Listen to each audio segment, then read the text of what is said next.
하나님께서 오늘 우리에게 주시는 말씀은 창세기 28장 10절부터 15절까지의 말씀입니다.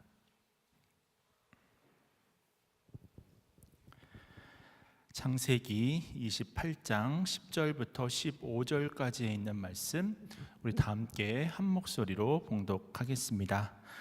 야곱이 브엘세바에서 떠나 하란으로 향하여 가더니 한 곳에 이르러는 해가 진지라. 거기서 유숙하려고 그곳에 한 돌을 가져다가 베개로 삼고 거기 누워 자더니 꿈에 본즉 사닥다리가 땅 위에 서 있는데 그 꼭대기가 하늘에 닿았고, 또 본즉 하나님의 사자들이 그 위에서 오르락내리락하고, 또 본즉 여호와께서 그 위에 서서 이르시되 나는 여호와니 너희 조부 아브라함의 하나님이요 이삭의 하나님이라. 내가 누워있는 땅을 내가 너와 내 자손에게 주리니 내 자손이 땅의 티끌같이 되어 내가 서쪽과 동쪽과 북쪽과 남쪽으로 퍼져나갈지며 땅의 모든 족속이 너와 내 자손으로 말미암아 복을 받으리라. 내가 너와 함께 있어 내가 어디로 가든지 너를 지키며 너를 이끌어 이 땅으로 돌아오게 할지라. 내가 내게 허락한 것을 다 이루기까지 너를 떠나지 아니하리라 하신지라. 아멘. 할렐루야. 주님 주시는 은혜와 평강이 여러분의 삶과 또 가정 가운데 날마다 함께 하시기를 주님의 이름으로 축원을 드립니다. 우리는 그 유명한 창세기 28장을 읽었는데요, 여러분도 잘 아시다시피 야곱은 아버지를 속여서 장자의 축복을 얻어낸 일에는 성공을 했습니다. 하지만 이 일에 분노한 에서가 야곱을 죽이겠다고 이제 득달같이 달려들게 되잖아요. 그래서 야곱은 급하게 외삼촌 라반의 집을 향해서 도피를 하게 됩니다. 근데 어느 날 갑자기 잘 지내던 집에서 갑자기 도망자 신세가 되어버렸던 것이죠. 그래서 10절 말씀을 보니까 야곱이 브엘세바를 떠나 하란으로 향하여 가더니 한 곳에 이르러 해가 진지라 이렇게 되어 있거든요. 여기서 말하는 한 곳이라고 하는 곳은 이 루스라고 하는 지방이었고, 나중에 이제 이곳이 베델이 되어집니다. 그런데 브엘세바에서 이 베델까지의 거리는 60km의 거리나 떨어져 있었습니다. 그러니까 일반적인 장정이 하루 열심히 걸어간다라고 하면 40km를 갈 수 있고 한 100리 정도를 갈 수 있는 것이었거든요. 근데 야곱은 150리를 걸어온 거예요. 아마도 이 죽음의 위협이 그에게 닥쳐왔다 보니까 거의 마라톤 선수처럼 뛰다시피 해서 헐레벌떡해서 아마 이 자리까지 오지 않았을까 생각이 되어집니다. 얼마나 두려웠을까요? 그리고 얼마나 고단했을까요? 이 상황을 성경은 11절 말씀에 해가 진지라 라고 표현을 하고 있는데, 이것은 단순히 야곱의 하루가 마쳤다는 것을 설명하는 것이 아니라 야곱이 현재 처해 있는 상황이 어떠한지를 설명해 주고 있는 것입니다. 다시 말해서 인생의 밤이라고 하는 것이 야곱에게 찾아왔음을 말해주고 있는 것입니다. 그런데 이렇게 찾아온 밤이 언제 끝나는가? 우리가 창세기 32장을 보면 야곱이 다시 돌아오는 장면이 있는데요, 여기서 야곱이 그 유명한 천사와 이 기도의 씨름을 하다가 이 황골뼈가 위골되는 그런 사건을 경험한 적이 있지 않습니까? 근데 그날 아침에 일어난 이 일을 성경이 어떻게 묘사를 했는지 한번 살펴보니까 창세기 32장 31절을 보니 야곱이 분이엘을 지날 때에 해가 돋았다라고 그런 표현이 나와 있거든요. 그러니까 성경은 야곱이 집에서 쫓겨난 다음부터 다시 집으로 돌아올 때까지의 여정을 무엇으로 설정을 하고 있는 것이냐면 밤으로서 설정을 하고 있는 것입니다. 다시 말해서 고난으로 설정을 하고 있는 것입니다. 그렇다면 야곱의 인생에 갑자기 찾아온 이 밤의 정체라고 하는 것은 무엇일까요? 먼저는 두려움이 있을 수 있겠죠. 그는 처음으로 집을 떠났고 누구의 보호도 받을 수 없는 그런 안타까운 상황이 되었습니다. 게다가 자기가 마땅히 있어야 되는 가나안 땅에서 추방을 당했으니까 아마도 그의 마음 가운데는 영적인 불안함도 있었을 것이라고 생각이 되어집니다. 사실 우리 인생에도 이러한 고난이 종종 찾아오잖아요. 병원에 갔는데 갑자기 의사가 청천벽력 같은 선고를 내린 날이 있습니다. 어느 순간에 밤이 찾아온 것이죠. 혹은 사업에 부도를 맞았다든지 직장에서 해고를 당했다든지 때로는 사기를 당해서 큰 돈을 잃을 수도 있고요, 또 인간관계에서 배신의 고통에 치를 떨 때도 있습니다. 이렇게 인생의 밤이라고 하는 것은 우리가 아무런 준비를 하지 못하는 상황 가운데 갑작스럽게 찾아오고는 합니다. 그렇다면 우리가 이와 같은 인생의 밤을 만날 때 우리는 무엇을 해야 될까요? 오늘은 좀 본문을 중심으로 좀 크게 세 가지로 나누어서 말씀의 은혜를 함께 나누고자 하는데요. 먼저 우리가 인생의 밤을 만날 때 가장 먼저 해야 될 일은 무엇이냐면 그 첫 번째는 하늘 문을 여시는 하나님을 만나야 한다라고 하는 것입니다. 우리 12절 말씀인데요. 우리 함께 12절 말씀 읽겠습니다. 시작. 꿈에 본즉 사닥다리가 땅 위에 서 있는데 그 꼭대기가 하늘에 닿았고 또 본즉 하나님의 사자들이 그 위에서 오르락 내리락 하고. 야곱이 인생의 밤을 만나고 잠이 들었다가 꿈을 꾸었습니다. 어떤 꿈이었냐면 하늘과 땅을 연결하고 있는 사닥다리를 보게 되었고 그 위로 천사들이 오르락 내리락 하는 광경이 펼쳐지고 있는 거예요. 다시 말해서 하늘문이 열리는 그런 체험을 했던 것입니다. 이것이 무엇을 말해줍니까? 하나님은 야곱을 알고 계셨다고 한 것입니다. 야곱의 형편과 야곱의 고통과 야곱의 눈물과 야곱의 괴로운 외로움, 또 불안한 막막함, 우리 주님께서 다 알고 계셨다라고 하는 사실을 말해주고 있습니다. 그래서 그 야곱을 만나기 위해서 친히 찾아오셨습니다.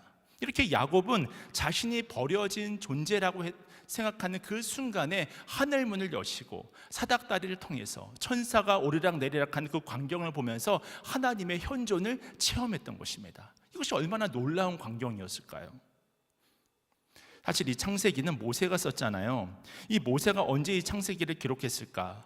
출애굽한 이스라엘 백성들이 광야길을 걸어갑니다. 이때 이들에게 있어 하나님이 어떤 분이신지 소개하기 위해 성령의 영감으로 이 책을 쓰지 않았겠습니까?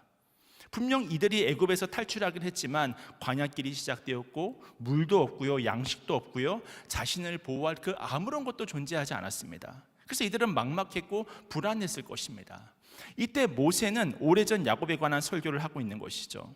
하나님께서 야곱이 가장 어렵고 가난한 시절에 그를 건져내셨던 것처럼 지금 우리가 비록 광야를 헤매고 있지만 우리도 반드시 건져내실 것이다, 보호하실 것이다, 하늘문을 여시고 복의 축복으로 우리와 함께 하실 것이다, 그 믿음을 가지지 않았겠습니까? 그래서 결국 어떻게 되었습니까? 모세의 설교대로 광야 40년 동안에 이스라엘 백성들은 물과 양식이 떨어지지 않는 기적을 체험했던 것이죠. 왜냐하면 하나님께서 함께 하셨으니까, 하나님께서 공급하셨으니까, 하나님께서 돌보셨으니까, 하나님께서 인도하여 주셨으니까. 그리고 오늘 이 성경은 다시 우리에게 야곱과 함께 하신 하나님, 광야길에서 이스라엘 백성들과 함께 하신 하나님이 우리의 하나님이다, 그 사실을 지금 선포하고 있는 것입니다. 1930년대 이 미국의 대공황이 찾아왔을 때 이 6남매를 집에 두고 아버지가 일자리를 찾아 나섰지만 돌아오지를 않았습니다.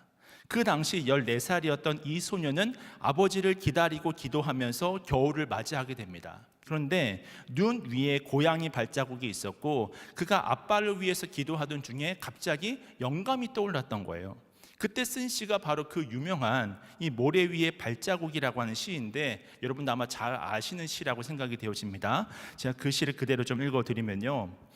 어느 날 밤 나는 꿈을 꾸었습니다. 주님과 함께 해변을 걷고 있는 꿈이었습니다. 하늘 저편에 내 인생의 장면들이 번개처럼 스쳐 지나갔습니다. 장면 하나하나가 지나갈 때마다 나는 모래 위에 난 두 쌍의 발자국을 보았습니다. 하나는 내 것이고 다른 하나는 주님의 것이었습니다. 내 인생의 마지막 장면이 비쳤을 때 나는 모래 위 발자국을 되돌아 보았습니다. 나는 내 인생길에 한 쌍의 발자국만 찍힌 때가 많다는 사실을 알게 되었습니다. 그리고 그때가 바로 내 인생에서 가장 힘들고 슬펐던 시기들이었음을 깨달았습니다. 나는 그 사실이 몹시 마음에 걸려 주님께 물었습니다. 주님께서는 제가 당신을 따르기로 결심하면 항상 저와 동행하시겠다고 약속하셨습니다. 근데 제가 보니 제 삶의 가장 어려운 시기에는 한 쌍의 발자국밖에 없었습니다. 제가 주님을 가장 필요로 했던 그때 주님께서는 왜 저를 버리셨습니까? 주님께서 대답하셨습니다. 나의 소중하고 소중한 아들아, 나는 너를 사랑하기 때문에 너를 버리지 않는다. 내 시련과 고난의 시절에 한 쌍의 발자국만 보이는 것은 바로 그때 내가 너를 업고 걸었기 때문이니라. 여러분도 잘 아시는 시라고 생각이 되어집니다. 하나님은 우리가 인생에서 만난 그 고난의 시간에 우리와 함께 하시고 또 우리를 업어주시면서 우리를 인도해 가시는 하나님이신 것입니다. 그런 의미에서 이사야서 41장 10절 말씀이 있는데요, 우리 화면을 보시고 이사야서 41장 10절 말씀을 함께 읽겠습니다. 시작. 두려워하지 말라, 내가 너와 함께함이라. 놀라지 말라, 나는 내 하나님이 됨이라. 내가 너를 굳세게 하리라. 참으로 너를 도와주리라. 참으로 나의 의로운 오른손으로 너를 붙들리라. 그렇습니다. 우리가 인생의 어두운 밤을 지날 때 하나님은 언제나 우리와 함께 계십니다. 그뿐만이 아니라 친히 찾아오셔서 하늘 문을 여시고 우리의 인생길을 친히 지도해 가시는 거예요. 우리는 그 주님을 영혼의 눈을 열고 바라보아야 합니다. 그때 우리가 고난에서 벗어날 수 있다고 한 것입니다. 이것이 바로 오늘 본문이 주고 있는 첫 번째 메시지였고요. 두 번째는 내가 인생의 밤을 만날 때 생각해야 되는 것이 있는데, 그것은 바로 내 인생의 주인이 누구냐라고 하는 질문이라고 하는 것입니다. 먼저 오늘 본문 13절과 14절 말씀도 함께 읽겠습니다. 시작.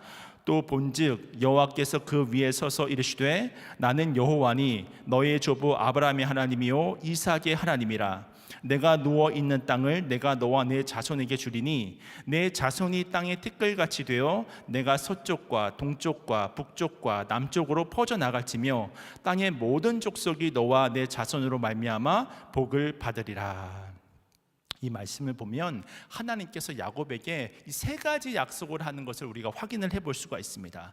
가장 먼저는 땅을 주시겠다고 약속을 하시고요, 두 번째는 자손을 티끌처럼 많게 하겠다, 멀리 퍼져나가게 하겠다, 그 약속을 하시고요, 또 세 번째는 네가 축복의 통로가 될 것이다, 그것을 약속으로 주고 계십니다. 사실 이 세 가지 축복은 아브라함에게 창세기 12장에서 주셨던 축복입니다. 이것이 바로 야곱이 그토록 바라던 복이잖아요. 이처럼 야곱이 모든 것을 잃어버렸던 인생의 밤에 하나님께서 다시 한번 야곱과 언약을 맺는 것을 우리가 확인을 해볼 수 있습니다. 근데 성경을 연구하는 많은 학자들은 바로 이 대목이 창세기 11장에 나오는 바벨탑 사건과 대조를 이루고 있는 것이다, 그렇게 이야기를 합니다. 창세기 11장 4절을 보면 탑을 높이 쌓아서 우리의 이름을 내서 흩어짐을 면하자, 그렇게 이야기를 하잖아요. 다시 말해서 우리가 얼마나 중요한 인물인지를 보여주겠다고 하는 것입니다. 또 흩어짐을 면하겠다라고 하는 것은 홍수가 다시 찾아온다 할지라도 물이 닿지 않는 높이 탑을 쌓아가지고는 안전망을 구축하자고 하자는 거죠. 물론 우리가 안전을 추구하고 또 축복을 소망하는 것이 잘못된 것만은 아닙니다. 근데 문제가 무엇이냐면 이 축복을 자신들 스스로 만들려고 했던 것이 문제라고 하는 거예요. 그러니까 하나님을 이 축복에서 완전히 제외시켜 버리는 것이죠. 그 결과 온 인류는 하나님의 심판을 받지 않았습니까? 사실 이와 같은 문제는 야곱도 마찬가지였는데요, 야곱이 장자권을 취득하는 과정을 보면 하나님을 제외시킨 얼마나 이기적인 모습을 보였습니까? 그 결과 야곱은 쫓겨나고 어느 순간에 자신이 인생의 밤을 맞이한 거예요. 그런데 이때 주님이 찾아오셨습니다. 그리고 그토록 바라던 언약의 축복을 야곱에게 주고 있습니다. 이것을 통해 우리는 무엇을 알 수 있냐면 하나님의 축복이라고 하는 것은 정말 이 야곱과 같이 인간의 꾀를 통해서 얻어지는 것이 아니라, 그랬을 때 오히려 고난이 닥쳐오는 것이고, 그것을 통해서 얻어지는 것이 아니라, 우리의 노력을 통해서 얻어지는 것이 아니라 하나님께서 바로 너의 축복이고 나를 통해서만 축복을 받을 수 있다, 이 사실을 말해주고 있는 것입니다. 다시 말해서 야곱 인생의 주인은 누구겠습니까? 하나님이시라는 거죠. 우리 인생의 주인도 하나님이십니다. 그런데도 불구하고 우리가 예수님을 믿고 교회를 다니곤 하지만 야곱처럼 하나님 없는 사람처럼 살아갈 때가 있습니다. 오히려 세상의 인정을 받기 위해서, 그리고 나 자신의 안전망을 구축하기 위해서 공부도 하고 또 학위도 따고 또 재물도 모으고 권력도 가지려고 그렇게 애를 쓰는 것을 볼 수가 있습니다. 근데 정말 중요한 것은 하나님은 어디 계시냐는 거죠. 이렇게 우리가 하나님을 제외시켜 버린 채 성공을 추구하고 바벨탑을 쌓기 위해서 애를 쓴다라고 한다면 그때는 잘 나아가는 것 같다가도 어느 순간 갑자기 인생의 밤이 찾아오면 그때 문제가 발생하는 거예요. 야곱처럼 아무도 나를 도울 사람이 없고 정말 나를 향해서 나를 죽이려고 득달같이 쫓아오는 대적이 있고, 밤이고 먹을 것도 없고 굶주렸고 춥고 배고프고 외롭고, 여러분 그 인생의 밤을 맞이할 때 우리는 어떻게 살아가야 되겠습니까? 세상 사람들은 어떻게 살아가게 될까요? 하지만 우리는 소망이 있는 것이지 않겠습니까? 그때서 우리가 야곱처럼 내가 어디서부터 잘못되었는지를 생각할 수 있잖아요. 바로 그 순간 우리는 알게 되는 것이죠.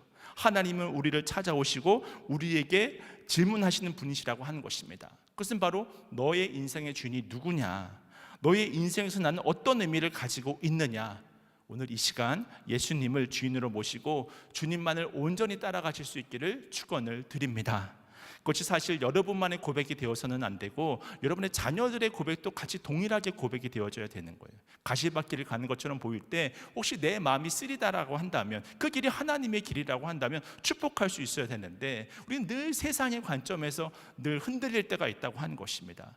그걸 우리가 생각해 본다고 한다면, 내가 정말 내 인생의 주인이 누구신가, 나를 볼 때는 잘 모를 수 있는데 자녀들을 보면 명확하게 우리가 알게 되는 거예요. 항상 인생의 주인이 주님임을 고백하시길 바랍니다. 마지막 세 번째로 우리가 인생의 밤을 만났을 때 생각해야 되는 것은 무엇이냐면, 그것은 바로 내가 평생을 다해 달려갈 사명이 무엇인지를 찾아야 된다고 하는 것입니다. 오늘 보면 15절 말씀인데요, 우리 15절 말씀 우리 함께 읽겠습니다. 시작. 내가 너와 함께 있어 내가 어디로 가든지 너를 지키며 너를 이끌어 이 땅으로 돌아오게 할지라. 내가 내게 허락한 것을 다 이루기까지 너를 떠나지 아니하리라 하신지라. 내가 내게 허락한 것을 다 이루기까지 너를 떠나지 않을 것이다. 그렇다면 하나님께서 야곱에게 허락하신 것은 무엇입니까? 야곱은 도대체 무엇을 허락을 받았습니까? 이 문장은 하나님께서 야곱에게 바라시는 것이 있다고 하는 사실을 우리에게 알려주고 있습니다. 그것은 바로 야곱이 축복의 통로가 되어져서 모든 민족이 복을 받는 거예요. 바벨탑의 저주를 받고 하나님과 멀어져 떠나간 사람들, 자기가 인생의 주인이 되겠다고 지금도 그렇게 스스로의 힘으로 애를 쓰는 사람들을 돌아오게 하는 것이 바로 하나님께서 야곱에게 바라시는 마음이었습니다. 이 사실이 창세기 28장 3절에 좀 더 자세히 나와 있는데요, 창세기 28장 3절 말씀입니다. 전능하신 하나님이 내게 복을 주시어 내가 생육하고 번성하게 하여 내가 여러 족속을 이루게 하시고, 이 말씀에서 여러 족속이라고 하는 단어는 히브리어로 카알이라고 하는 단어를 사용하는데요, 이것을 헬라어로 이야기를 하면 에클레시아입니다. 이 에클레시아가 바로 교회라고 하는 뜻이거든요. 하나님께서 야곱을 통해 교회를 이루기를 꿈꾸고 계신다고 하는 것입니다. 그렇습니다. 지금 우리는 야곱의 사닥다리를 보고 있는데, 이 사닥다리라고 하는 것은 사실 중간 역할이잖아요. 다시 말해 사다리를 놓는다고 하는 것은 하늘과 땅을 연결하는 것입니다. 구약에서 바로 이런 역할을 한 곳이 성전이었고, 성전에서는 제사장이 있었고, 이 제사장이라고 하는 단어의 뜻이 무엇이냐면 다리를 놓는 사람이라고 하는 뜻을 가지고 있습니다. 그러니까 하나님께서 지금 야곱에게 사다리를 보여주시면서 이 사다리와 같이 땅과 하늘을 연결하는 사다리가 되어주라라고 이야기를 하고 있는 것입니다. 그러므로 다시 하나님 앞으로 돌아온 주님의 백성들과 함께 교회를 이루어서 하나님의 나라를 세워가라는 거예요. 이것이 바로 오늘 인생의 밤을 살면서 아무것도 없다고 소리치고 그리고 모든 것을 잃어버린 것처럼 보이는 우리들에게 도전하고 계신 하나님의 말씀이라고 하는 것입니다. 우리가 바로 복의 통로임을 기억하면서 하나님의 사명을 기억하게 될 때 인생의 밤을 극복하고 이겨낼 수 있게 되어지는 것입니다. 마지막으로 이야기만 드리고 말씀을 마치고자 하는데요, 이 잠언 31장을 중심으로 쓴 성경대로 비즈니스 하기라고 하는 책이 있습니다. 이 책의 저자는 하영록이라고 하는 분인데요, 이분은 목회자인 이 부모님의 헌신으로 이 초등학교 6학년 때까지 부산 한센병 환자촌에서 어린 시절을 보냈다고 합니다. 그 이후에 선교사님의 도움으로 미국으로 오게 되었고, 미국의 그 펜실베니아 대학교와 동대학원 건축학과를 졸업했다고 합니다. 결국 최고의 건축 설계 회사에 입사해서 젊은 나이임에도 불구하고 중역의 자리에 올라갔었지만 1991년 10월에 이 고속도로의 한가운데서 심실빈맥으로 의식을 잃고 쓰러지게 됩니다. 그래서 심장 이식 수술을 받기 위해서 병실에서 기다리는데 갑자기 말씀에 대한 갈망이 생겨서 의식이 있는 그 모든 순간에 성경을 계속해서 읽어 내렸다고 합니다. 근데 어느 날 그동안 무심코 넘겼던 말씀이 마음에 확 들어왔다고 하는 거예요. 그 말씀이 무엇이냐면 마태복음 22장 39절 말씀인데, 내 이웃을 내 몸과 같이 사랑하라. 이 말씀이 마음에 들어왔다라고 합니다. 분명 건강했을 때는 이 말씀이 나와 상관없는 말씀이라고 생각을 했습니다. 근데 이 말씀을 읽는 중에 하나님께서 다시 한번 내게 살 기회를 주시면 내가 할 일은 하나님 사랑과 이웃 사랑밖에 없는 것이겠구나, 이 사실을 깨닫게 되었다고 하는 거예요. 그렇게 생각을 해보니 그동안 세상적으로 크게 성공을 했지만 자기와 자기 가족만을 위해서 살았다고 하는 그 사실이 깨달아졌다는 거예요. 마침 수술은 기적같이 성공을 했고 그 이후에 새로운 건축 설계 회사를 설립하게 되었습니다. 그리고 회사를 오픈하는 날 벽에다가 우리는 어려운 이들을 위하여 존재한다, 이런 어떤 비전을 가지고 사업을 시작하게 되었습니다. 그 이후로 이 책의 제목처럼 성경대로 비즈니스를 했고 기적 같은 일들이 연이어서 이제 일어나게 되어지고 놀라운 성공을 거두게 되었고 지금은 미국의 대학생들이 가장 가고 싶어하는 기업 중에 하나인 팀 하스라는 건축회사를 만들게 되었다고 합니다. 그렇습니다. 우리가 인생의 밤을 만날 때 해야 될 일이 있습니다. 출애굽한 이스라엘 백성들을 광야에서 돌봐주시고 또 환난 중에 야곱을 만나주셨던 그 하나님이 지금도 하늘문을 여시고 이 시간 우리를 만나주고자 하심을 깨달으시길 축원을 드립니다. 우리 인생의 주인이 바뀌어야 됩니다. 사명을 깨달아야 됩니다. 인생의 밤이 찾아왔다라고 한다면 그것으로 우리가 낙심하고 좌절하며 머물러 있을 것이 아니라 바로 그 자리에서 일어나서 예배의 단을 쌓아야 되는 것이죠. 하나님을 바라보아야 하는 것입니다. 그렇게 하나님의 음성에 귀를 기울이면 반드시 어둠의 때는 끝나고 주님의 자녀로 다시금 일어나게 될 줄로 믿습니다. 바라기는 인생이 주는 그 어려움의 시기가 주님을 더욱더 뜨겁게 만날 수 있는 축복의 통로가 되실 수 있기를 주님의 이름으로 축원을 드립니다. 다 함께 우리 찬양하시고 기도하도록 하겠습니다.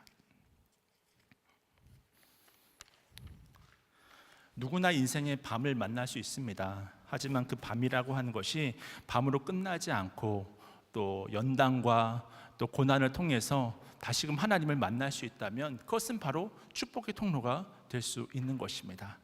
우리 이 시간 다 함께 이 믿음의 고백을 통해서 하나님께 가까이 나아가도록 하겠습니다.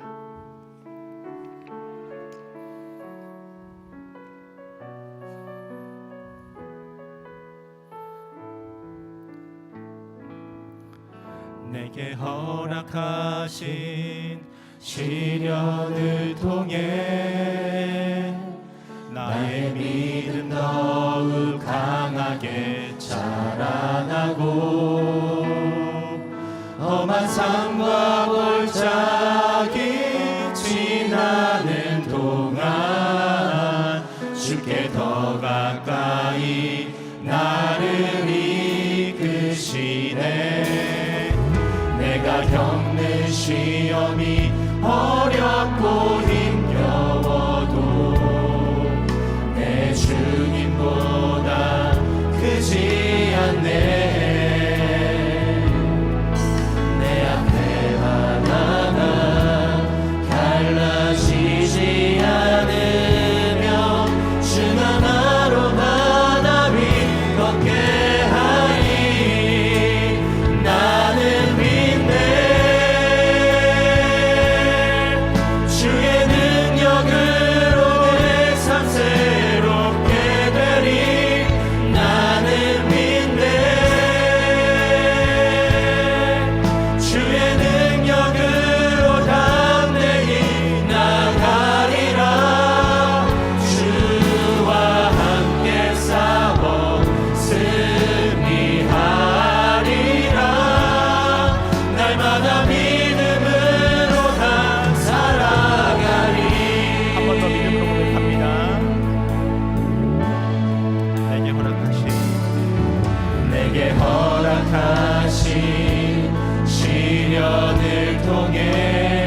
주의 능력으로 담대히 나가리라.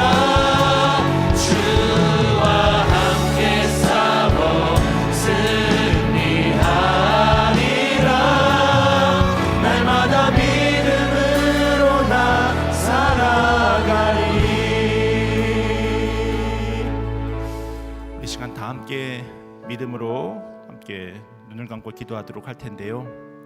야곱이 브엘세바를 떠나서 하란으로 가던 그 어둠의 시간에 하늘 문을 여시고 하나님께서 친히 찾아와 주셨던 것처럼 지금 이 시간 인생의 밤을 지나고 있는 우리에게도 하나님께서 함께하고 계십니다. 그 하나님의 임재와 현존을 이 시간 충만하게 체험케 하여 달라고, 그러므로 질병으로 또 사업의 실패로 또 관계의 상처로 또 예상치 못한 고난으로 두려움과 외로움 가운데 서 있을 때에 다시금 나를 일으켜 세워달라고, 주님을 바라봄을 통해서 그 모든 역경과 환난을 이겨내고 승리하는 사람이 될 수 있게 하여 달라고, 하늘문을 여시고 복의 은혜로 함께하여 주시는 주님을 더욱더 바라볼 수 있게 하여 달라고 다 함께 들었던 말씀 붙드시고 마음을 앞에서 통성으로 기도하겠습니다. 아버지 하나님께서 우리 가운데 역사하시고 인도하여 주셔서 믿음으로 나아가시도록 함께하여 주시옵소서.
좋은 것으로 내 산만을 채워 주셨네.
두 번째로 기도하실 때는 우리 먼저 회개함으로 나아가도록 하겠습니다.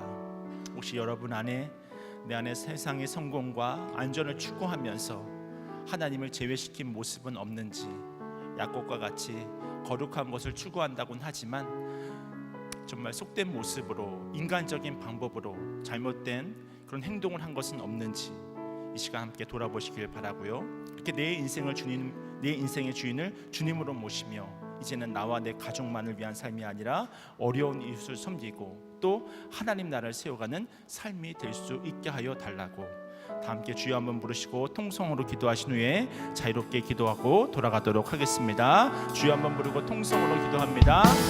주여